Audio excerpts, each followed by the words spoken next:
Abhishek going first, Shaurya going second. No preferences for both.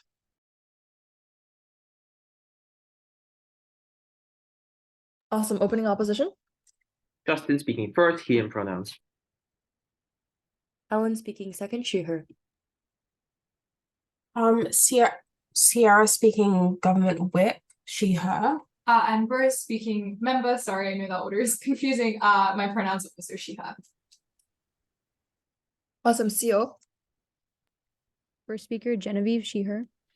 Second speaker, Mariana, she, her. Great. Awesome. So without further ado, if nobody has any questions, whenever the Prime Minister is ready, the floor is yours.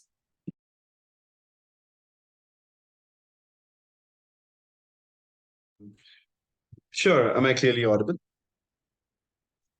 Yes.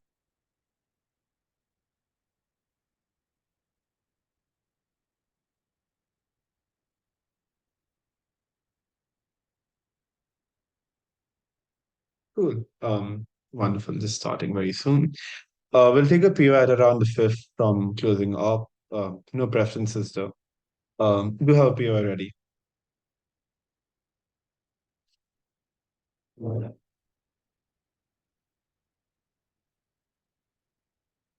Starting my speech then in three, two, one. Oh, sorry, one second. Apologies. I had not set my timer correctly. My bad. Restarting. Okay. Starting my speech in three, two, one. Go. For relationships to be healthy in the long term, you can't just be a healthy couple, you also have to be healthy individuals separately. Let's then discuss this motion in detail. Firstly, these are norms. Note, norms are enforced. They generally act as references or guidelines. It is up to individuals to comply to them to whatever extent they wish to based on their priorities as well as their circumstances. Secondly, what does process look like, right? No, the sabbatical, usually, at least the way it's used in work and general life, is probably maybe a few weeks to a few months, maybe 2, 3 months at best, at most. So no, these are probably well planned. These are not all of a sudden randomly decided. They're probably decided upon with some buffer period. Most people know what these priorities look like. They know who you're going to this sabbatical with. Maybe it's a work trip, maybe you're living with your parents, etc., etc. But also understand these are probably also understood in terms of what can or cannot be done in the sabbatical, right? You're probably not advocating for open relations when you're saying you're taking a break from each other. If that is a circumstance, it's probably something that's well discussed among these people. That's not something that happens all out of the blue. So understand, I don't think then cheating can be a possible offline over here. Two things over here. One, the capacity to cheat always exists. You go to work, you go to vacations, you go to other events. There's always an opportunity to cheat if you wish to. But secondarily, I think the incentive to cheat reduces on our side very simply because the stress of relationship loosens up when you get sometimes separating the cause of the stress, which could be the part in these circumstances, which frustration of which could lead you to cheat. But also, we're willing to concede if you know what, despite all this, if you're willing to cheat, this relationship is probably meant to break up in the first place. The final thing then to clarify or frame out this debate is children. Understand if you have children and hence you have a large amount of responsibility towards your children because you love them, etc. But then probably means it may be impractical to consider these sabbaticals or for the sabbatical to be very long in nature. At that point of time, if they do occur, they're probably much more, let's say, shorter in nature to adapt to the needs of the kid, which means they're not a very large part of the debate. But even they are, sure, will explain the even if of this. One broad argument then. People just generally lose a sense of identity when they live amongst themselves. Very simple word instead. Why is this true? Note few things on this. Three reasons. A, time. At the point of time, you spend a lot of time with your partner in terms of just living with them, coming back to them, having dinner with them, having going to events with them. You're locked out of spending time with other people, right? Because note everything that you do, every event that you partake in comes with the opportunity cost of trade-off of spending time with other people, which then means you're probably weakening your other relationship. This may be a relationship with your friends, this may be a relationship with your family, because you're not spending as much time with them. These then mean that you are less reliant on them, but probably more dependent on the individual you're spending your most amount of time with. But secondarily, your own identity gets diluted. Very simply, you're spending a lot of time with each other. Note over here, as a couple, you need to make sacrifices for each other. You can't assert your preference over the other one, which then means you need to look for common shared habits that you both can potentially enjoy. That then means over time, your preferences to an extent neutralize to the point that wherein you're thinking of any event or anything that you want to go to, you don't think of what you like, but rather what you can together enjoy. This over time, this generally means you deprioritize your own preferences. But the third thing, in terms of collective planning, is very simply that no, a lot of your happiness is contingent on your partner enjoying this time with you, which then creates cycles of dependency on you relying on their validation solely. But because the first argument we made in terms of dependency and being locked out of time with other people, that probably means their validation is more important than most other sources of validation in your life. Why is this very bad? The first argument is very simple: burnout. You get tired at the point of time. You know what? There's inconveniences. You don't like the sacrifice you're making. You're probably tired of not doing the things that you like. That this creates very simply frustration towards individuals, which may boil out or snowball into fights later on. Sure, I will elaborate further on this. But the second is that it's very harmful to have a sense of worth tied to one individual solely and not having other backups to, let's say, feel good about. Sure, you have your family, you have other friends. I think that exists, and I think that may probably a decent mitigation from opposition. The only problem with this is the extent to which this occurs, because at the point of time, your time is asymmetrically prioritized. The sense of validation is also very asymmetrically skewed at that point of time. But finally, this is also very crucial in terms of when you're feeling bad, right? Because when you have a fight with your partner and you feel really bad, point of time, they have been your sole source of validation. That then means the ability for, let's say, your friends or family to make you feel better just significantly reduces, especially when you're not spent as much time with them and it's suddenly knocking at their door in your time of need. Finally, and this is very simple, when you expect a lot from a relationship because you're giving in a lot of it, you're putting in a lot of input, it may get exhausting when these expectations are not met, because your sole source of fulfillment is these expectations met in the first place. It's also very bad for women in particular because patriarchy imposes them into choices when they are the ones who are supposed to concede in many instances. But also note, they're generally restricted the spaces they can access in terms of the friends that you can make or the clubs that you can go to, etc., especially in developing countries, which then means that, well, when these options don't exist for them, they're really constrained and particularly burned out. Why then is it better to have a sabbatical? Note, when you're just independent or when you're separate, that probably means you're now at least being given the freedom to spend time with other people, ended up having other sources of dependency, validation, which is generally broader or healthier, right? Because now you're just not focused on one source. But secondarily, you're also exercising your preferences much more freely, which now means you're not forced to go ahead and now necessarily comply with, let's say, whatever your husband demands, or just come to a compromise. With friends, you have more discretion of being selfish in some instances, implying you will in some instances, because no, you're just meeting them much more sporadically, but also just your own me time. It's just maybe you alone doing the things that you like. POICG, CO. Why wouldn't all these issues manifest in the short term at the beginning of the relationships and people adjust? I.e., why wouldn't you just realize that you're burned out after a month and then fix it by year 5? So I think the idea is very simple. In the first period, it's a honeymoon period, especially the first 6 months of 1 year. People just love spending time with each other because you're really in love with each other. These things crop up in long-term relationships because over time, initial sacrifices are like, hey, I'm spending time with the person I love the most. That's so amazing. The validation feels like a drug to you. But maybe 2-3 years later, you're like, hey, I spent time with this person like so long, I maybe want a break. Simple neurobiology. But now, moving on. In terms of why it is so good for you, right? But also note, even if your stress is built up, right? Maybe just frustrated seeing each other's face because you had a disagreement, the argument wasn't resolved. You're not getting time to wind down and relax and de-stress and then come back in a fresh perspective. This fresh perspective is very crucial, right? On 3 levels. One, it allows you to evaluate your interpersonal clashes and resolve them better because now you're not coming with an aggrieved mood. You're not waking up in the morning with be like, hey, we had a fight, but it's not resolved. There's much less tension, or the tension build-up is reduced in those instances. 2, case of toxic relationships, you have much easier opt-outs because now you're probably able to realize you're in a toxic relationship, especially when you break from it, because you realize the difference between someone manipulating you or someone not. So if you can get external feedback from maybe friends and family, can point it out to you, something that you weren't able to see without a third party's perspective, you're now able to see. But the final thing, and this is very crucial, right, is that very generally you're returning agency to people as a whole. I think the reason why you should support this is A, this norm is not coercive. But 2, what really matters is individual agency and people being able to make the choices that are best for them. We point out to you that you're creating cycle of dependency that prevent people from making good choices. But B, you're just giving more information and better mindsets on our side of the house. Very, very proud to report. We thank the speaker for the eloquent speech, and now we invite the leader of the opposition. I'm assuming I'm audible. Yes. 3, 2, 1, now. Three things I want to frame. Firstly, I posit that codependent couples probably don't do this even if it's a norm, because oftentimes, what does it take for long-term sabbaticals to actually happen? This requires a consensual agreement that you should take a long time away from each other, which probably only happens for couples that aren't the most infatuated with each other. Otherwise, they wouldn't see the need for these long-term breaks to happen. Either that, or there are long-term relationships where, given that couples would still be happy, they can call or text each other. It doesn't require a complete close-off, which government has to defend. But second, if your desire is to see your family, and if the desire to do this is so big as opening government tries to cover, you could probably do things like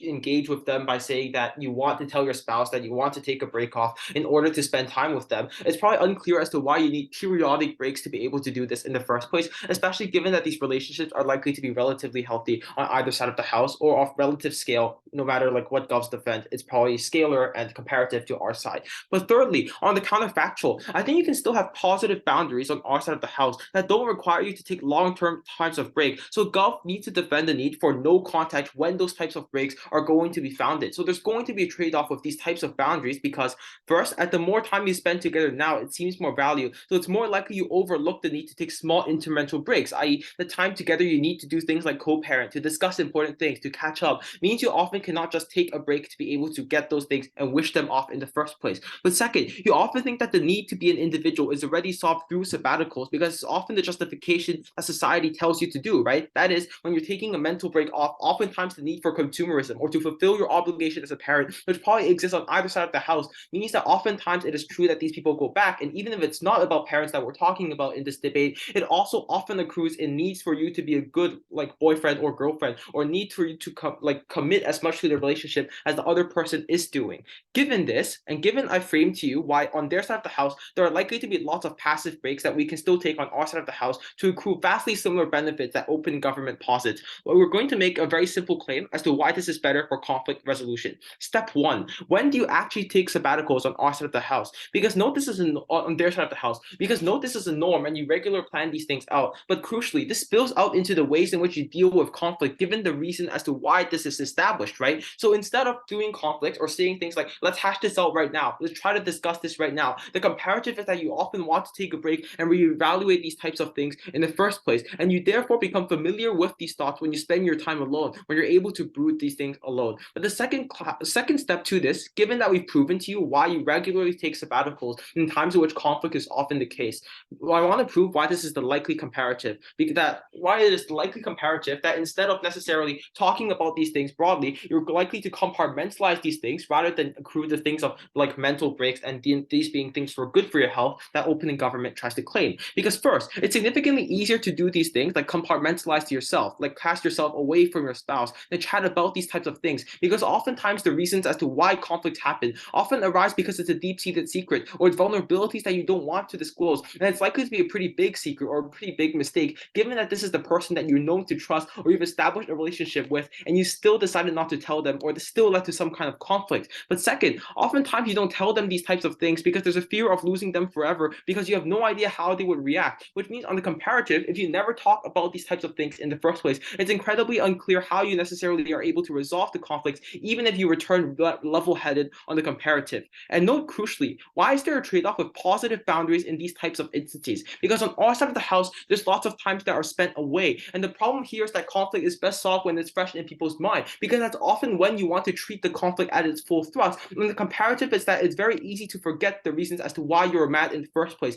It's very easy for you to forgive your spouse. And there's two structural reasons for this. One, society often tells you that you should be a loving spouse, a loving girlfriend, a loving boyfriend, because that oftentimes is how these characters are portrayed through things like media. That oftentimes is what your family tells you when you grow up and see your like father and mother being lovey-dovey with each other. But secondarily, it is often also the case that you want to rationalize being together because you're afraid of losing these types of people. The response that we get from OG is to say, aha, they might fight and therefore that's quite bad. Firstly, I'm unclear as to whether or not even if this fighting doesn't exist in the short term, because you never solve the root of the problem, even if solving the root is uncertain in the short term, on their side, you have to reconcile with the fact that you might get more of these conflicts in the long term because of the fact that you never solved the root of the issue in the first place. But second, even in our worst case, and there might be some conflict that is likely to happen, we posit that as significantly better for you to understand the reasons as to why this relationship might not be compatible in the short term, and therefore likely to move on and engage with better relationships and engage with better self-exploration, which uniquely happens on our side of the comparative. Before I move on, CG. Sometimes in the immediate aftermath of a conflict, people were at their most angry, their most tense, and they're most likely to hurt one another. Why was taking time away to rationalize your emotions going to be negative for your ability to have a longevity in that relationship? Because you don't want to believe that the conflict happened, because you often want to be able to go back to your spouse and rationalize that they might say this okay. So the easiest way for you to solve this is just to pretend that this never happened in the first place. I've explained this already. Step 3, why is this conflict therefore likely to get worse over time? This also engages with that POI. 3 things here. 1, you often rationalize to yourself that this problem is a matter of perspective. So an Asian mother, for example, may never think that tiger parenting is bad because they're socialized into these things. The crucial difference is, even if it's true that you need to make a tough conversation on our side of the house, that tough conversation is often worth it, and it's often necessary for you to dissolve those changes in perspective that happen on either side of the house. But second, why is this worse than short-term breaks? Because no one in short-term breaks when you're right next to each other. This is often a constant reminder that this is an issue you have to solve, right? Because if you're still on the same bed as your husband, you realize that you have to address this before you're able to interact with each other amicably again. So the impetus on our side of the house to resolve these types of conflict is significantly more immediate than you have on their side of the house. Step 4, what does this mean for the relationship later? Because note the problem here is that it's likely you never solve the root of the issue, when even if it is solved on face, you never address the underlying problem, which means there's the potentiality of the issue to come back again. The problem is when it's in the future, oftentimes individuals have less ability to solve for those issues because it's more ingrained in their mind, because they themselves believe that their perspectives were right. So Gov also has to prove the burden as to why, even when you come back, it is either the case that 1, those issues again reconciled immediately, or there are same incentives to solve for those things, especially when you believe that these are things that are good and you can wash away in the first place, or secondly, why those issues will never arise again as a result of that and also be significantly worse. Step 5, why is conflict reconcilable through confrontational discussion? First, I'd posit that if you truly love each other, you just can't solve these types of conflicts. But second, even if you don't, it's probably a good thing, because the comparative is that you return after break and you're able to opt into the same relationship with those same problems, whereas on our side, it's better for exploration. If it is true, then we bite their worst case that this relationship is bad and you can move on faster. That's probably also good and allows you to explore your preferences. Proud to oppose. We thank that speaker for the eloquent speech, and now we invite the Deputy Prime Minister. Hi, am I clearly audible? Yes. Okay, I'll take at least 1 point from closing opposition. Please try to unmute because I'm not looking at the chat. If you don't give me 1 by 5, I'll ask for 1. Okay. Starting in 3, 2, 1. First, the 3 ways in which Justin tries to avoid debating the motion. The first claim is you can have a break on both sides because you might decide you want to take some space away from each other. The first obvious response to this is that presumably if this is not the norm is what we see in status quo, which is people staying together. So first, it's socially difficult to tell people I'm going to stop talking to my girlfriend, I'm taking a break, without being seen as literally having a big fight, which is objectively something that average people know. It's just difficult to tell people we're stopping talking to each other. But second, everything Abhishek said, which is you don't want to take a break from the person because you love them, because you find your value from spending time with them. Third of all, it's just really, really hard to admit the fact that you need to take a break because you're so addicted to that person. So even if the addiction didn't exist, it's hard. So it was like not important enough. You could admit that you need a break. It's hard to do that at the point where you have to tell the other person that there's something going wrong between us. It's a terrifying thing to hear about a relationship. The second way to try to avoid the debate, positive boundaries exist. This is just something that is possible. Okay, they can exist, but our claim is that they are less likely to exist when people spend lots of time together, and hence this should not be something you credit at all as a judge. It is just a possibility. The third claim they say is that you'll go back after going to the sabbatical. First of all, you don't go back because the regular norm is you stay for a long time. Second of all, if you go back, there's no debate, in which case they're mitigating an impact which is also their own harm. So it achieves nothing in this debate. Okay, so first let's then take out the actual substantive from opposition, then weigh. The first claim they give you is really just their main claim, which is that your incentive to solve conflicts reduces because you can now see yourself as leaving this relationship. why exactly do a lot of these mechanisms not work?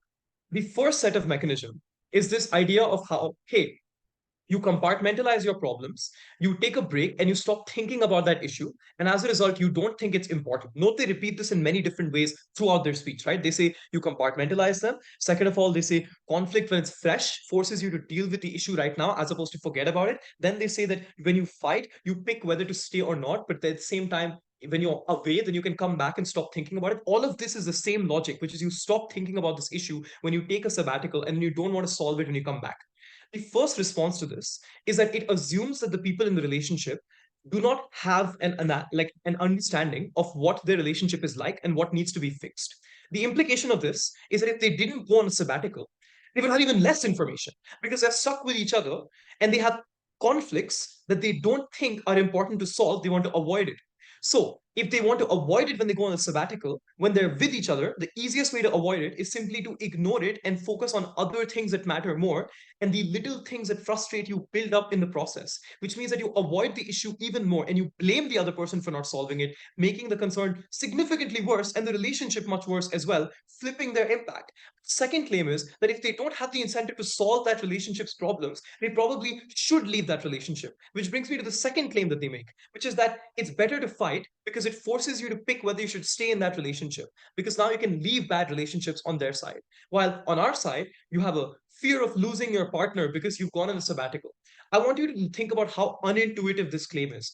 Going on a sabbatical means you understand that you can feel happy with your mom or your dad or your friends or your whatever, and colleagues from uni or whatever, which means you don't feel like you need to constantly be with your partner anymore. Which means that if you don't like the relationship and you want to leave it, first of all, you're more comfortable on our side because you've learned how to be independent from the beginning of that relationship. But second, it's obviously easier for you to leave once you've gotten used to not being with that person and don't depend on them for happiness either, which flips their second main push, which is that you stop having bad relationships continue. Their claim is you come back after ignoring the problem, you stay in the relationship. Our claim is that if they are correct and you're ignoring the problem, then you also come back expecting the relationship to be good, and so you're more likely to leave it. Let me be clear again about this rebuttal. The standards fall on side opposition because you're used to a difficult problem you cannot solve. On our side, the standard goes up when you take a break, which means that you can break out of bad relationships. Now that we've conclusively taken down opening opposition, let's talk about our case and what its impacts are. What does Abhishek tell you, and why is it sufficient, and why will CG not have an analytical extension on us? The first claim is he proves dependency by telling you why lots of people spend time in a way that trades off with other people. The second thing he shows is that you can't break out of this dependency because often it makes it difficult for you to then continue that relationship because of the way that you feel. He also shows you why you get independence from sabbaticals and why it stays, specifically how you make other hobbies and friends, which often last throughout your life, and the norm affects this. There's one important clash left, which is how exactly the solving of these problems work. The claim is very simple on our side. The first claim is it's difficult to solve a problem without knowing what it looks like in a rational sense, specifically not because of CG's POI about emotions, but because you don't have information. And this is where I'm going to start weighing all of the possible impacts this has on people's lives. Before that, closing opposition. Okay, no engagement. I did ask for it. Okay, first of all, note that this is particularly helpful in resolving conflicts when you don't have energy to care for each other. This is the most charitable version of opposition where you do love each other and you want to help each other. The issue is that every day trying to solve problems means you prioritize badly. Often it means that you have to spend time on your work and you have to spend time on your partner, and there's issues that come up all the time. So it makes it difficult for you to take a step back and think about what should be solved. So you run out of energy because you're solving all sorts of different things. Sabbatical gives you time to do things like relax, take a break, because this probably looks like your summer vacation where you're not with your partner, you're not fighting with them. So you have time to think about how you should approach the issue and how you should solve the problem. So you can talk to them about, for example, maybe their insecurity when you, for example, I don't know, beat them in a video game or something. Or for example, you talk about why they feel like maybe you're too aggressive towards them because you have the time and energy to think about it and you're not constantly exhausted by the arguments that are happening. But second of all, it also helps you get out of difficult atmospheres where you're not realizing you're both being toxic to each other. It could mean you both feel like the other person isn't doing enough. Look, by the way, at Abhishek's analysis about how you depend on each other, so you expect a lot, which means you're more likely to be toxic. But in that context, when you leave that relationship, when you take a break, other people can show you that the systems you're operating within, the patterns are bad. Ops only claim is the conflict is fresh, you need to solve it now. but they don't tell you why each problem is important to solve. We show you that getting a perspective shows you which problems are crucial to solve and often helps you get out of things which are toxic or abusive, which are incredibly intense harms that we're happy to win on. Finally, it's about huge benefits to third parties. Let's explain what that looks like. The first obvious benefit is that you just spend more time with your family and friends. And that's really, really good because right now, when you depend on your partner, the second that relationship hurts, your entire life becomes difficult to deal with. But when you have more friends and family you can depend on, you have more people with different skill sets who can make you feel comfortable. But also, you have significantly more certainty in times of difficulty that someone will be there to emotionally support you. And this affects huge amounts of people on scale. It's every single person who now has an aunt who spends more time with her family because she's not always with the uncle. And the same goes for every other friend you have who is in a relationship. All of these benefits mean that opening government should clearly win this debate. Okay, we thank that speaker for the eloquent speech, and now we invite the Deputy Leader of the Opposition.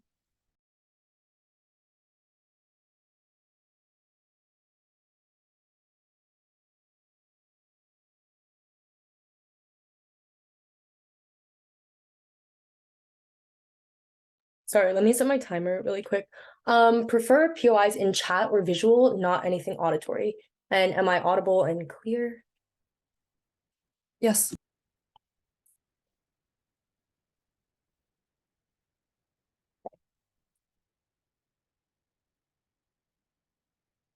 Starting in 3, 2, 1. 2 observations at the top. The first, people have their entire lives to figure out what it means to be an individual. That is to say, before I opt into a relationship, I've lived an entire life only being with my friends, only having my hobbies. But evidently, there's something different about that relationship that means it's not just knowing what it feels like to be an individual that matters, but it's knowing how to be an individual in 10% of time of the relationship, not just in long sabbatical breaks. Second, just because you coexist with someone doesn't mean you can't have individualism. In the same way that I've lived with my family my entire life, but I'm still able to find meaningful ways that I'm able to engage with my individualism. This is what Justin tells you when he tells you that you can have periodic breaks. Don't let them strawman the argument. Then I'm going to do 3 things in the speech. First, explain why even if they get individualism on their side of the house, ours is more sustainable and better for relationship building. Second, some rebuttal against the conflict mediation clash. And third, something about autonomy and why it's better to let couples choose what kind of norms they want for their relationship. But first, let's talk about individualism, right? Because we agree that some problems might exist in relationships and that people do need alone time. We disagree that long sabbaticals, which they themselves have modeled as multiple weeks or sometimes even a month, are the way to go about solving them. Because we think that in a relationship, it's probably the case that you have 80% or 50% of the time with your partner, and you need to figure out how to spend that remaining 20% of the time. We don't think that having extremely long breaks where you have the ability to spend all of the time of yourself are ever going to teach you how to become a whole person when you return to the relationship for a few reasons. First, we think that when you return to the relationship, you're likely going to do things like accelerate, likely going to do things like increase dependency. Insofar as you love this person, you spent so much time away from them that the time that you do come back and spend with them, you're likely going to treasure even more and do things like become codependent on them, tell them all of the problems you face when you've gone away. It's unclear how this behavior changes the behavior when you're actually in the relationship itself. But secondarily, we would tell you that the kinds of things that you do when you're alone aren't actually the things they tell you, because your friends don't take sabbaticals at the same time as you. Your family doesn't take sabbaticals at the same time as you. They probably have time after work. They probably have time after they've been taking care of their own kids. So the time that you can spend with these people is pretty symmetric with the time that you could have spent with them if you weren't taking a sabbatical in the first place, if you just had hobbies in the first place, like a normal person might do in the status quo. It's unclear why you need to spend 24 hours a day on vacation from your partner in order to be able to access these things. The second thing that we want to say is they tell you that we don't have any solvency for why people are able to take a break. But I think they ignore when Justin tells you that there's necessarily a trade-off between narratives that exist that tell you to be like looser in your everyday life and have a personality and the narratives that they tell you about. First, we think that there's already an impetus in society to talk about why you need to be your own person. First, we would tell you that the same feminist movements that they talk about advocate for why women need to have space from men and why women need to be whole in a relationship before they can enter in the first place. Second, we tell you that growing things like careerist mentalities or girl boss mentalities or the idea idea that you should have like a meaningful profession out of your personal life means that there's spaces that are explicitly carved out for you to be an individual person. Thirdly, we tell you that you're more likely to have discussions before the relationship about how you can set individual boundaries if you don't feel as though there's something you can fall back on in any case, e.g. you can just take a sabbatical and that's how you're able to be an individual. So you're likely going to do things like say, so before we get into the relationship, I want you to know that I'm an athlete, or I have this specific commitment that I want to do, or I have this hobby, or I have these friends that I want to maintain in the first place. And finally, we tell you there's rhetoric like you want to stay the person you fell in love with. You fell in love with the person with passions and hobbies. So most people have an incentive to want to make sure their other partner is whole rather than making sure that they're only a half of a person. What that then means, the implication of this argument is when you use the justification for sabbaticals as making someone an entire person, you're likely going to detract from a lot of the other ways they're actually able to be individualistic in the first place. Why do we think this type of individualism is largely better? First, we think it's more graduated, whereas you're way more likely to get whiplash on their side of the house. For the same reason why IB bankers might say, if I grind really hard for 5 years, I can get a break for the next 2 years. But it doesn't work like that, because when you change your psyche, when you have periods of high stress or high dependency, it's not like just having 1 week afterwards is able to resolve all of those issues. Second, we think there's a mismatch between your time and other people's times, e.g. you don't actually get to become an individual because not everyone takes a sabbatical at the same time. And third, we tell you that there's time trade-offs. They tell you have a limited time to spend with your partner. So we tell you that the time you spend with the sabbatical is likely made up by being more dependent in other ways. And finally, we tell you that you're able to opt into things that teach you better norms, because now the structures of society teach you about how to be a better person when you're with the person, rather than having structures of society like, oh, girl vacation for 3 months. You have things like, oh, a sip and paint or a girl's night out after work, because now the norm has changed to be one in which the structures of society teach you how to be whole when you're in a relationship yourself. What is the weighing here? Even if we can concede on their side of the house, maybe you do become more individualistic, maybe you do have more friends, or you do have more hobbies, but we think there's an extreme asymmetry to the ways in which you're taught to apply this to relationships than the level of individualism that tell you that you can get on our side of the house, which is far more sustainable in the long term and is far more better at establishing norms within the relationship rather than outside of the relationship. I'll take a POI from closing. A psychological myth that premises codependency is that you cannot survive with one another. At the point at which you separate, you survive. How does that affirm that narrative? Yeah, we don't think this debate lies in codependent couples, because there's plenty of narratives that tell you that codependency is a really bad thing. Evidently, these are the kinds of people who defy societal narratives. We think this debate lies in the average healthy couple who wants to set norms but isn't sure if the norm is sabbaticals or the norm is just having individualistic hobbies within your own relationship. The second thing we want to talk about is conflict mediation. I also think they make a lot of mistakes here. First of all, I don't think conflict mediation is a binary. That is, it's either better if you spend all your time with someone or better if you spend all of your time away from someone. We think there's a large spectrum. So when Justin tells you, you're still able to do things like think about what you say before you speak, like take a day to reflect on conflicts that occur. I don't think these things are changing on either side of the house, because the sabbatical is not conflict mediation, right? It's the ways in which you engage with the relationship. But what we tell you is that conflict mediation is likely a U-shaped curve. That is, it's bad if you talk to someone right when the conflict happens. It's also very bad when you talk about them a lot farther from when the conflict happens. Why is it bad when you lie on the other end of the spectrum? The first thing that we tell you is you're likely going to have tunnel vision, because when I have a day to think about why I'm mad at my mom, I don't come to the logical conclusion. I just get more mad about the things that I'm mad about in the first place because I don't engage with the person that I had the conflict with. I think this is just way more likely, given that the reason for the conflict doesn't get solved just because you have space to think about it. But secondarily, we think that there's a bad structure, because then the implication is when you return from the sabbatical, you need to talk about all of your problems. But the times in which people get mad at each other, the times when people are most likely to lash out, is when you have problems compounding on each other and not just when you talk about them one by one. The implication of this is that we just think it's far more likely that you're able to mediate issues when you rely on the existing conflict mediation strategies people talk about in therapy, people talk about in TV, than when you rely on the sabbatical method. Because even in their best case, we think that most couples would find this something relatively unintuitive, and we should allow them to consent into the form that they think best resolves their conflict. Very proud. Thank that speaker for the eloquent speech, and now we invite the member of government.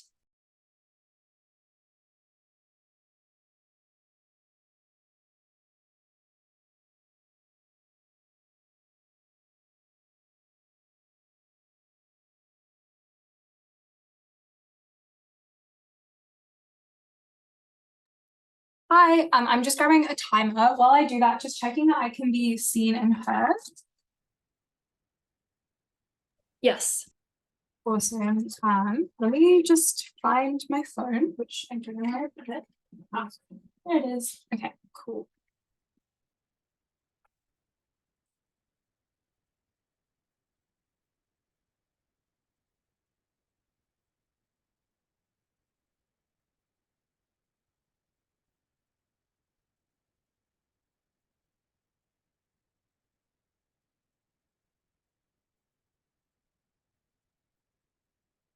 Closing Gov is about to take this debate because we are going to mechanize to you why this actually influences most relationships and engenders the kind of introspection that opening government's impacts are contingent on, but also because we're about to give you an incredibly unique extension about how this uniquely changes outcomes for women in a way that is incredibly positive and enables them to transcend incredibly sexist, incredibly oppressive structures of normative relationships in the status quo.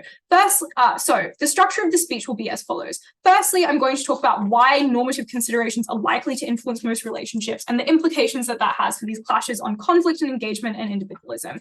Then I'm going to give you some quick framing and we're going to do this new extension. Firstly, why do norms influence most relationships? I will point out here that opening opposition's win strategy is essentially to say, well, the people who do this don't need it, but the people who need to probably don't. Closing government disproves this by doing three things. The first thing I'm going to do is prove that norms hold power over the vast majority of relationships. The second is I'm going to prove that most relationships, even the very loving ones, are positively impacted. Then I'm going to prove why this norm is uniquely good for things like conflict and individualism. Firstly, on normative power, a couple of things to point out here. The first thing to say is that socialization around relationships is often based in normative discourses. For example, the concept of a marriage and the fact that you ought to aspire to it is entirely constructed, is not implicitly good in quite a lot of individual personalized cases, but it underwrites media and education about norms and relationships, which is why you see incredibly widespread aspirations to monogamous marriage. The second thing to say is that the very mechanisms that opening opposition gives you, things like, well, you shouldn't go to bed angry at each other or you should work through conflict as it happens, are literally the products of generalized platitude norms about the way in which people ought engage in relationships that have been have trickled down throughout societal education. The third thing to say is that obviously government can fiat that this norm is probably broadly adopted, and obviously opening opposition's harms are contingent on this. And I think that means that we can simply say there's probably quite a lot of external pressure from people like your family and your friends and your parents to engage in these relationships in a way that they perceive as being normatively good. The third thing to say, the fourth thing rather, is to say that obviously education like the Respectful Relationships program in Australian schools or teacher's consent in the UK is often couched with normative values that are likely to be adopted based on the prevalent relationship-based norms, particularly when they are based around educating people on how relationships ought to work. I think that proves that this obviously has normative power over a great deal of relationships. Why were those relationships impacted? The first thing to say is that the most codependent relationships are often the ones that are the most subject to romanticization and that are incredibly externally influenced. That's because often these people were incredibly young, which meant they lacked external experiences that taught them emotional balance like heartbreak or loss or intimate friendship and the subsequent emotional regulation that comes from that. They tried to flip this at DLO and say, oh, this debate is actually only about healthy relationships. I'm going to prove why that's totally fine for us in a second. But I think I would firstly note that this is obviously asserted. But secondly, that the perception of your relationship's adherence to a norm is often different from the material reality because people have cognitive bias and want to perceive that their relationships are good, which means that obviously these normative conceptions are still impactful in the vast majority of cases. Secondly, then, as I concede, people in healthy relationships are incredibly likely to do it, which obviously concedes there's normative power in the vast majority of cases. So even if you don't believe that codependent people do it, if we prove that most healthy relationships do it and that buy-in is good, then obviously CG takes this debate. Let's talk about what that means for conflict and engagement. They say that you never work through arguments and you don't establish boundaries. I point out that presumably if these are loving and mature couples, they see countervailing norms like don't go to bed angry and communicate openly, and they choose not to do this when they are mid-argument because they want to preserve the relationship, because this requires planning, because they love each other. The second thing to say is that obviously this engenders introspection, and this is where we take it over our opening. This is because this is a huge change to your day-to-day life, which means you are just likely to compare the structure of your day-to-day life with this one. Secondly, because obviously you care about your partner. I'm in love with my boyfriend and often think about him when he's not in front of me. But lastly, because relationships were centrally important to your life, and so a change in the function of that relationship was obviously going to create introspection about how that relationship operated. And And I think that that meant that you were likely to conceive of yourself as an individual at that moment in that relationship rather than simply prior to it. Why was that individualism likely to be good? Why was it likely? Firstly, because your internal and interior life continued. It was unclear why you simply went on holiday. I think you obviously still went to work and did hobbies and talked to your family. Secondly, now you traverse your life via only your own preferences, which means that in long-term relationships where these were likely to have been aggregated, you can now discover what your preferences were. The last thing to say is that you could perceive changes in yourself. And I think that while maybe the impact of this is quite marginal in some cases, I think this is just likely to lead to things like wanting more open communication, perhaps having better sex because you've thought about your desire in a way that is much more specific to yourself, wanting to be more affectionate with your partner in public, things that are obviously still important to people who are in relationships, but that are conversations that are unlikely to happen in the status quo. Why was that? A couple of points in setup, then the extension. Firstly, in the status quo, there is incredibly unbalanced emotional and domestic labor that is often tied to the perception of wifedom and the end game, particularly for women. The second thing to say here is that women are often financially worse off within their relationships. The second thing in setup then is that the natural extension of a lot of long-term relationships is actually just that there are ebbs and flows in how you feel about each other and in that relationship. And that's not because they're toxic and healthy, it's because you are two people who are growing with each other. But notably, introspective conversations about this are considered taboo because they're precluded by the norms that opening op tells you about, because they're perceived as being existentially threatening to the relationship, and because people are given poor emotional negotiation tools. Why then do we uniquely fix this? Firstly, on women, I think that women have disproportionate care obligations within these relationships, which are obviously exacerbated by children and are difficult to overcome because these norms are entrenched, because aggressing against them is seen as being incredibly final, because they have differentiated earning capacities and because they aggregate their interests within their own. What do we fix on CG? The first thing to say is that these women are now able to prioritize their own selves without internal societal backlash. And I think that what that means is that when they get a promotion, they say that they want to take a break. When they say, my hiatus time is coming up, I'm going to take a hiatus, they do it. What are the impacts of that? The first is that women who only took a short hiatus meant that they could simply during that time have fewer emotional and domestic expectations. These were things like child caring, domestic labor, cooking, and cleaning. And I thought that just meant that they could have the benefits of self-time, career, introspection. But the second and really important thing is that you obviously just incentivize their partners to learn independence, both emotionally, but also domestically. And this was really important for domestic labor and for things like child rearing, because it meant that people's quality of life overall increased, but also women felt less guilty about doing this on our side, and it was significantly more enjoyable when they were in the relationship. Lastly, when women needed to leave, they had significantly less perceived guilt and finality in beginning that separation process. And I thought that that meant that coercive attempts to keep them there decreased because their partners did not see this as an existential threat and because they had additional external pressure to let them leave. I think that that means that women who on average have to try to leave 7 times to leave coercive relationships were now uniquely enabled to. And I thought that was a benefit that only closing government could give you. The only way to vote is with us. Okay, thank that speaker for the eloquent remarks. Also, just like to remind all speakers to just watch the time. We will stop taking notes after 7:15. Cool. So that being said, we welcome the member of the opposition. Here. Okay. Can everyone hear me? Yes. Awesome. POIs are fine in the chat or like verbal. Okay.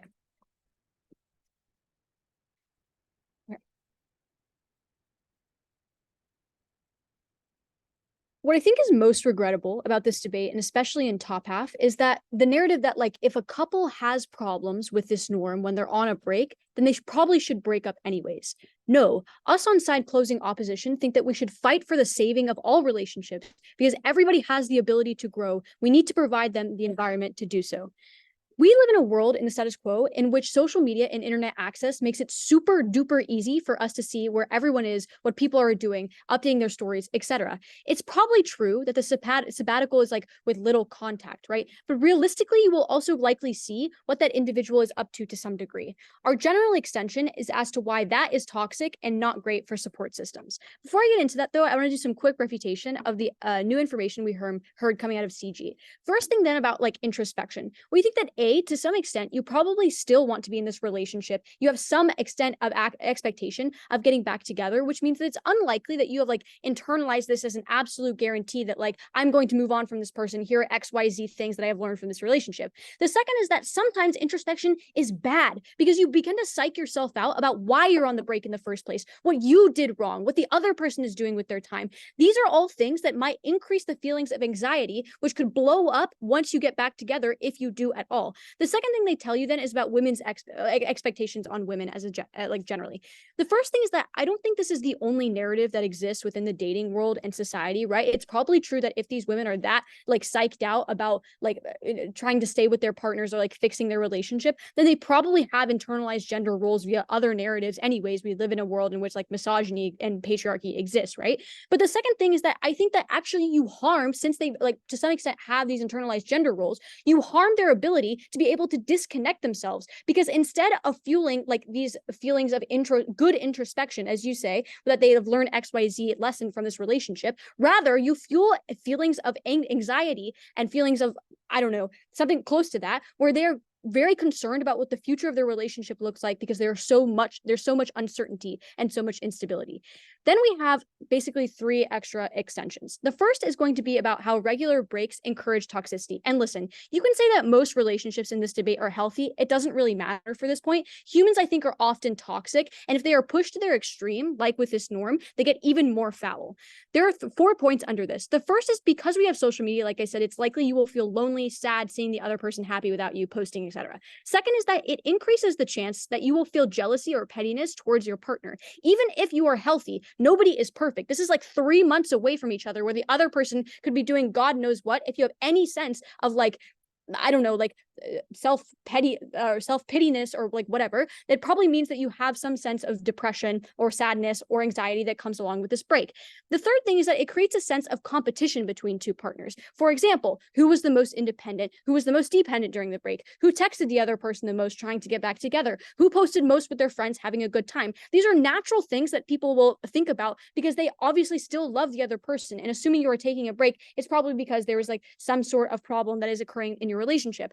And fourth is that if you and your partner get back together eventually, you have this gap of knowledge about your partner and what they have done in the past few months. It's probably an awkward thing to talk about that you took a break in the first place, let alone having like new people in your life, new things to do, etc. The comparative is that if the problem is extreme, yeah, you can probably take a break anyway, like OO says. Otherwise, on our side, you don't even have these scenarios that can blow up due to miscommunication. Unless you are literally in the top 1% of healthy relationships, your relationship probably will not survive this break and will not survive this norm. And we think that most people are imperfect and most people cannot like divide or cannot remove themselves from these feelings of anxiety, sadness, etc.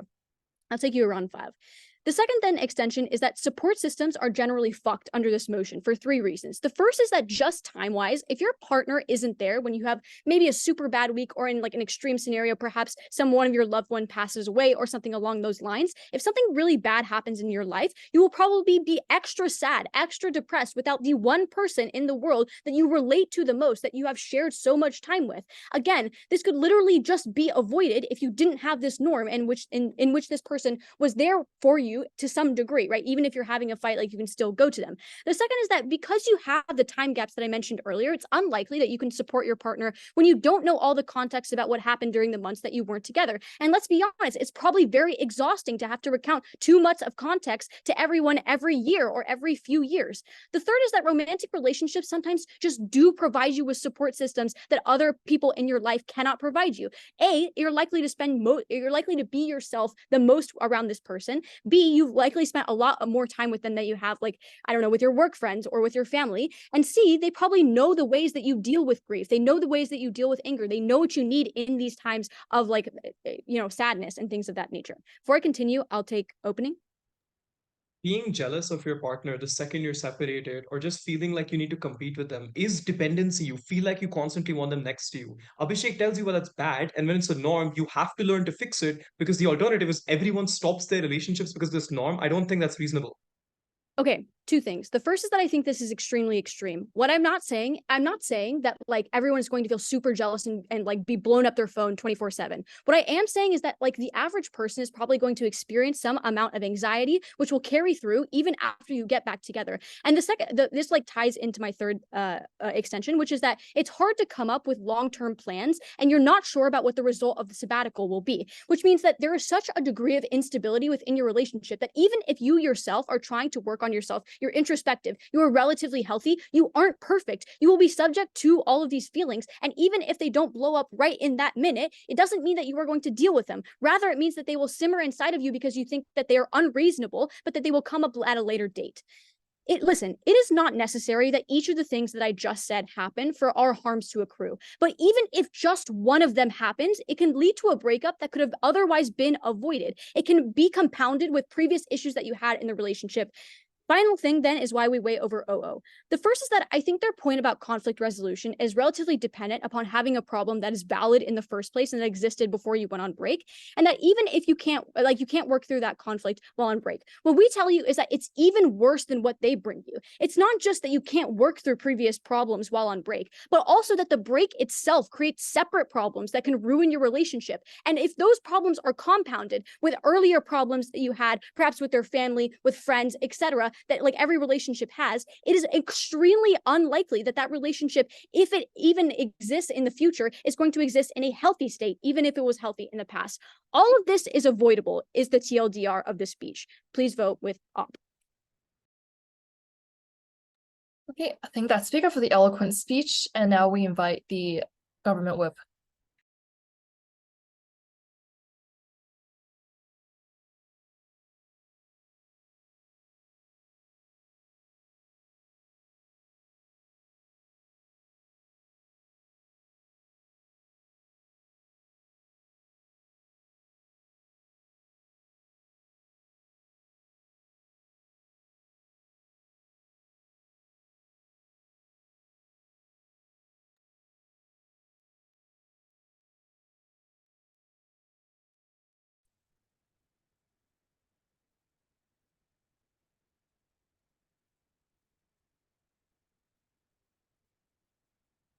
Reasons why CG wins this debate. Firstly, because we tell you why we maximize individual agency, particularly for women and people who we told you were the most marginalized. Secondly, because we aided in conflict resolution. And lastly, because we aggregated all of the missed harms and benefits that other teams wanted to talk about with respect to jealousy and agency. And we told you why we maximize that for all of those people. On that first point about individual agency, I think the first thing to say is in response to the whole point that you increase dependency with individuals at the point at which you come back to these relationships. I think there are a couple of things to say here. The first is just the nature in which these decisions are likely to be made. We get characterizations from government teams, from opposition teams, which is to say that you leave at the height of the conflict. Note the fact that agreeing to the terms of a sabbatical necessitates some degree of conflict resolution, insofar as you need to be able to make that negotiation. I think that substantially mitigates the analysis that says you leave right in the middle of the fight. I just think that's analytically true.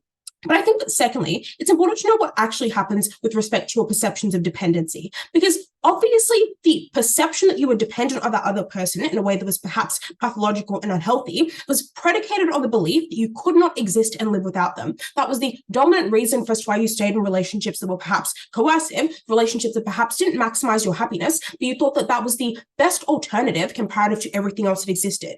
The unique capacity that we give you and that we mechanize to you so clearly is that now you give people the opportunity to conceptualize themselves as true individuals. That was to say that you had spent years constantly having to refer to the needs and priorities of another individual. You could now fully come to grips with actually what it was you wanted, actually what your priorities and your preferences were. That was a unique capacity that we gave you. And none of the exclusivity of that benefit was that you could only do it in isolation. And this is particularly true for coercive relationships, where any degree to self-actualize in that relationship was likely to be mitigated by the manipulation of that other person, was likely to be attenuated by the fact that they were constantly there. You were constantly having a physical reminder mind about that other person's preferences. But I think the second thing to say here is just a reframing and a flipping of the point that you increase dependency when you come back. Because what OL never specifically mechanizes, but they needed to, was why that coming back in a warm and positive manner manifested as codependency rather than just being happy with one another. Perhaps it actually was the case that you just fought for no reason and it was like a gratuitous, overblown flat fight. I don't see why getting to benefit from the clarity of going away, coming back in a less heated situation, precludes the type of rational conflict resolution that they tell you that they get. The next thing to say, though, is that they say, like, oh, now you don't confront issues and you let them just like lay latent in a relationship. I think that what's really important to analyze how we win and to weigh the impacts out is to take a granular analysis of the characterizations in this debate. I think there are two broadly: people who we conceive should break up and people who we think shouldn't break up. I think that in the case of the latter, that is to say people who shouldn't break up or should not break up, I think that at the point at which they understand that those arguments are coming back up, that there is a pattern of like failures in that relationship, they are likely to have an incentive to work towards the longevity of that relationship. I think that means that with the added clarity, with the added degree of not actually bickering with each other every single day because you don't live in a pressure cooker of a house, you likely opt into things like therapy. At that point, you likely do things that are aligned with the incentives of those actors for the longevity of that relationship. I just think we better mechanize and we better give you a realistic conception of how people act. It was a bit confusing at times how teams tried to balance different characterizations. I just think this very clear distinction probably clears that up and tells you that people who want to stay together and recognize there are patterns or types of fights that they get into frequently,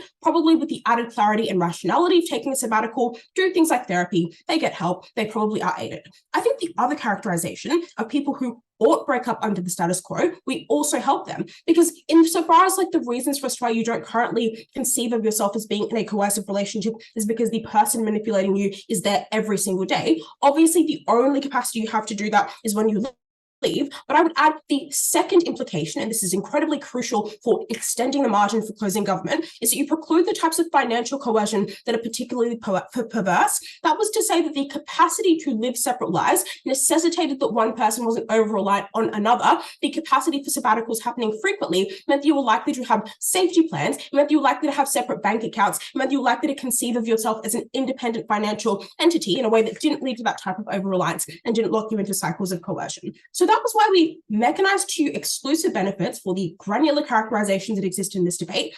That was everyone. We didn't over-rely on a particular characterization and we maximized the benefits for all of those individuals. Next on individual agency in this debate. They told you from government that there already existed narratives of self-empowerment. That was like girl boss capitalistic success. I will note here that the characterization of people who benefit from that, people who are like involved in the corporate sector, likely were the most marginalized people who were like bound to normative pressures of how they should act in these relationships. And insofar as you weigh in this debate that maybe we should prioritize the individuals who were at most risk for coercion and not the $1 million girl bosses who are out there doing their thing, I think that probably we went on that argument. So far as we proved to you, you give them a greater capacity to make those differences. But I think that the second thing to note here, and this is how we specifically get up over our opening, is that we uniquely impact and conceptualize of agency and the understanding of your preferences in a manner more fundamental than they do. Because I told like, oh, you're stressed and you need a break, but I think it's more fundamental than that. I think it's literally losing yourself in a relationship. It is not being able to understand what it is that you want. It is having to consistently swallow and repress your preferences as a human being. That is a process of indignity that we tell you makes you very unhappy. Getting a break for that, even if it is temporary, is so beneficial and impactful in this debate. That is millions of people's happiness we're talking about, panel. I'll take a POI from opening. Given that everything else is mostly derivative, we already told you that introspection can be accomplished in hours, not months. That's why long-term breaks cause things like paranoia, tunnel vision, and finger pointing, which we told you. The point that you didn't get was about the exclusivity of the benefit that applied to individuals holding to normative power. That was to say that they didn't want to, under the status quo, transgress norms that relationships should have linear progressions, that you should constantly be with your boyfriend, that any break you take is indicative of a systemic failure in that relationship. Those were the people that were the most vulnerable. They were also the people most beholden to normative pressure. We exclusively unlocked the benefit of allowing them to do this. That was the actual comparative that won us this debate. Next, what did we tell you on the exclusivity of that benefit? Looking some analysis at Rose and just lastly responding to some stuff about jealousy. We think that in the analysis we tell you at Rose, it is natural that you have ebbs and flows in that relationship. You likely have contempt for each other at some points. All of those things are symmetric. You likely feel jealous just because of the natural downfalls in that relationship. But we tell you that the unique capacity now is you have the transparency for the types of conversations. That means you understand the preferences of the other person. I think it's better comparative to living in suspicion every single day and checking your boyfriend's phone and having to internalize all of that paranoia. Perhaps just to have a frank discussion about your preferences. I think it probably means you have a better relationship in the long term. It probably means you understand what the other person wants and are able to fulfill each other. We exclusively unlock benefit for the most marginalized. We give you the best and most realistic characterization. Vote CG. Thank that speaker for the eloquent speech, and now we invite the opposition whip.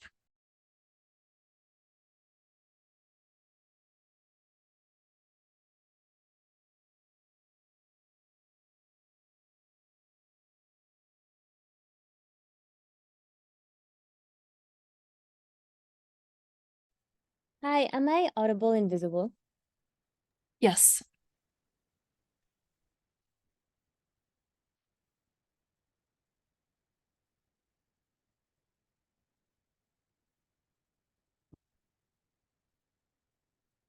Okay. I will start my speech in 3, 2, 1. Genevieve is the only person in this debate that actually explains to you why we in society and in reality outside of debate land actually really value long-term relationships, and there's something that are worth preserving. The first is because if you're in a long-term relationship, you have a person with whom you've shared hundreds of positive experiences, with whom you have very deep feelings. It's a person that you're very comfortable being vulnerable with, probably more so than with any other person that is a part of your life. If you lose this person, you're losing your best friend. You're losing a crucial part of your support system. And it is a lot harder when you're in your 30s to like go crying to your mom or to go to friends who also have a life and also have issues of their own. We tell you that on their side of the house, a breakup is massively more likely, not because the relationship is unhealthy and it was meant to break up, but because you generate an environment that is very difficult for the average person to handle, because it generates gap in understandings of your partner, because you miss 3 months of their lives where every single day things are happening that affect the individual that they are. It creates resentment because you weren't able to support them in times of need if they fell ill or if they became unemployed. And because of the context of social media, such as like Burial and Instagram close friends, you're used to knowing everything about other people. What this means is even if a sabbatical is something that is periodic, the change from seeing them every day and knowing exactly what they're doing to having no contact is still massive and hugely emotionally burdensome. But third, it impedes you from being able to make long-term plans with a person with whom you actually project your life towards the future, precisely because you've been in a long-term relationship with them. I.e., it is a lot more difficult for you to make the decision to move in together, to get a dog, or to have children, if there's a part of you that doesn't know if in the next sabbatical period they're gonna meet someone and they're gonna dump you. And that really, really sucks because it impedes you from meeting your personal goals of how you envision your life to be with the person that you love, and even developing your relationship further. I think that the worst case scenario is what like closing government mentions, which is like you being coerced through joint finances. I think if this is the case of your relationship, this is like quite abusive, and they will probably find different ways to continue to be abusive and like keep you trapped, i.e., for example, like monitoring you during the sabbatical period. We don't think that this is really comparative. Why does this weigh against every other team in this debate? We think that we're analytically prior to opening opposition, and that we actually characterize the issues that generate conflict in the first place as a result of this motion, not just like issues that occur in relationships generally. But furthermore, we talk about how these aren't actual problems, but rather they're manufactured by the environment of this imposed rule that you have to take a break even with a person that you're perfectly happy with. First, I want to directly like target opening government, then closing government, and weighing will be like integrated. I think the issue with opening government is that their case largely depends on a very skewed characterization of long-term relationships. Again, these aren't any type of relationships. These are relationships that have been going on like for many, many years. And crucially, their main characterization is that by being in a relationship, you necessarily sacrifice your identity in order for it to be sustained. We think that this is very, very unlikely, which nobody has said before, which is quite crazy, for 3 reasons, except Genevieve. The first is that probability speaking, you probably met through shared interest, i.e., you probably met in the workplace in an extracurricular activity like debates, because a connection happens a lot quicker if you do. It's less time incentive and it's also less risky, i.e., people are a lot more uncomfortable having to meet strangers as opposed to just dating someone who already existed in their daily life.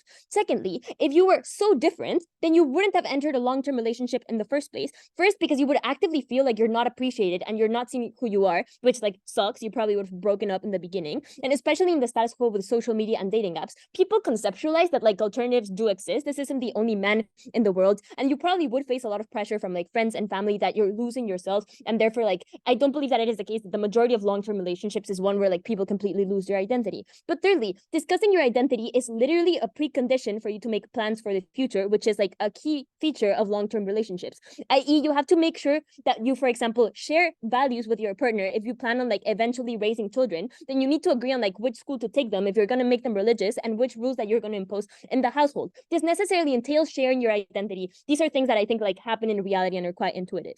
This is important because it disproves the necessity of the frequency of breaks that occurs inside government, and therefore Genevieve's case on why this like sacrifices relationship is a lot more important and outweighs that completely. But in the best case scenario where like you do lack autonomy and you are emotionally dependent and this relationship really sucks, I think that it's a self-defeating characterization with what the policy actually is. Because if it is true that morphing your identity is a precondition for being in your relationship, then there's very little incentive for you to go on this self-discovery journey and change as a person, because you fear that you will lose your partner after doing so. I.e., if breaks aren't prompted by you being actively unhappy, but just because the norm tells you that you have to go on a break, then there's no incentive for you to risk a relationship that occupies a huge part of your life, brings you deep fulfillment, and brings you like the emotional support that you need to be a functioning human, according to opening government. What is more likely is this will rather be a very emotionally taxing period where you count the days for the break to come to an end and actively make things to make sure that you get back together with the person, as opposed to reaching self-actualization. I'll take a point from OG before moving to CG. Your claim about this being taxing makes no sense if it's a norm, because it's not enforced. People are choosing it. Your impact then is Okay, that thank people you. find their partners having someone else as an Thank you. alternative. I think the only way for all of your impacts to like actualize is for the norm to like be implemented and for people to follow this. And also the way that you justify it is by saying like, okay, people will eventually get used to this. And for that to happen, a lot of people need to actually follow the norm. So I think that is like inherently contradictory. But even if people follow the norm, that doesn't mean that it's like a good norm. And that doesn't mean that it has like positive ramifications for everyone. There exist norms that are like bad for people. For example, the norm in college to not sleep so that you study a lot and like do well in exams really fucks up your mental health. That doesn't mean that people don't do it. Like it's still a norm, but it's not something that brings to you benefits. Okay, let's talk about closing government. I think their strongest point is this idea on like women prioritize themselves like more on our side of the house, and they provide like an avenue for them to reach for them to find alternatives and become like less dependent, and this is overall a good thing. I think that if it is true that you're overburdening yourself in the relationship, then you've probably already internalized a lot of patriarchal narratives, and those shape your behavior. And these are things that happen on both sides of the house. These are narratives like, for example, you're supposed to be in a relationship, and if you're single, there is something that must be wrong with you. If this is the narrative that you have, then you will probably try your best to ensure that you get back together after the sabbatical. If the narrative is like you're supposed to take care of your partner, then you're probably thinking about the best way to love them once you're back together after the sabbatical. I don't think it's as easy as closing government characterizes of I just went on a walk and realized I'm a girl boss and no longer need a boyfriend. Like the intuition pumps of this is like everybody has periods of singlehood when you like have this process of like figuring out your hobbies and like who you are and your identity, seeing family and friends for an extended period of time, but you still hold these beliefs. You still want to be in a relationship, and you still maybe ascribe your personal value from whether or not like a man loves you, because these narratives exist irrespective of whether or not you take sabbaticals. We don't believe that they prove to you how like this narrative interacts with other narratives and overcomes those narratives on their side of the house. Finally, they talk about normative power. I think that Genevieve tells you why this is really, really bad, because it means that you have to take the break, even if like, for example, like a family member died, or you're a person like the majority of society that has like huge anxiety. We think that this is inherently bad, but also bad for the relationship in that it breeds resentment and is worse for like its long-term sustainability. For those reasons, very proud to be an op. Okay, I thank that speaker for the eloquent speech, and thank all members, all debaters for a great debate. I believe this is a closed round.